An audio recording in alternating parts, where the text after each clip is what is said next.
नमस्कार, स्वागत है आपका। आप देखें ब्रेकिंग टुडे और मैं हूं आपके साथ मनीष पांडे। दोस्तों, राजनीति में सब कुछ जायज़ है।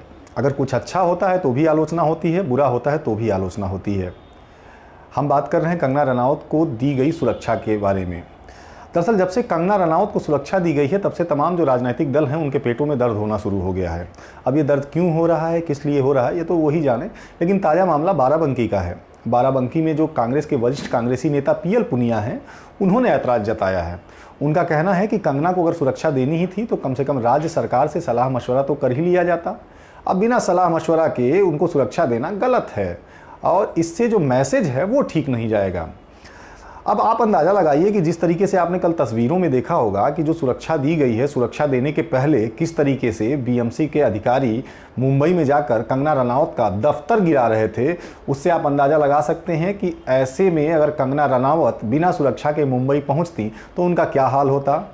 और बाकी शिवसेना के बारे में बहुत सारी कहानियाँ पहले से ही प्रसिद्ध हैं कि किस तरीके से शिवसेना के लोग अब तक अपने विरोधियों को ठिकाने लगाते आए हैं। सुशांत सिंह राजपूत के केस के साथ जुड़ती जा रही रिया चक्रवर्ती इस समय चर्चा का केंद्र बनी गई हैं। इस केस में सुशांत और रिया के बाद अगर कोई नाम चर्चा में है तो वो अभिनेत्री कंगना रनावत का है।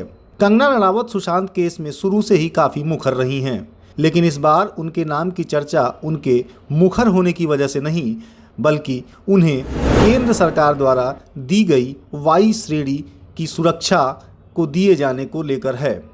कंगना को मिली सुरक्षा पर कांग्रेस नेता ने सवाल खड़े कर दिए हैं। कांग्रेस के राष्ट्रीय प्रवक्ता डॉक्टर पीएल पुनिया उन्हें सुरक्षा दिए जाने पर सवाल उठाते हैं। उनका कहना है कि इस मामले में केंद्र सरकार ने राज्य सरकार से परामर्श नहीं लिया, जिससे इस सुरक्षा का गलत संदेश जा रहा है। और सुरक्षा का उसके पीछे कोई भी कारण हो सकता है। जी। अगर कोई मसला बनता है तो केंद्र सरकार को वैसे तो अधिकार है, वो किसी को भी सुरक्षा दे सकती है। लेकिन ऐसी परिस्थितियों में जो इस मामले में है तो राज्य सरकार से विचार विमर्श करके हो सकता है राज्य सरकार कहती है कि हम ही इसको इनको सुरक्षा देते हैं, तो केंद्र सरकार को आवश्यकता नहीं थी। जब हम कोऑपरेटिव फेडरलिज्म की बात करते हैं जी सर, तो ऐसे में केंद्र सरकार और राज्य सरकार आपस में सामंजस्य करके ऐसे निर्णय लिए जाने चाहिए। इससे गलत संदेश जाता है।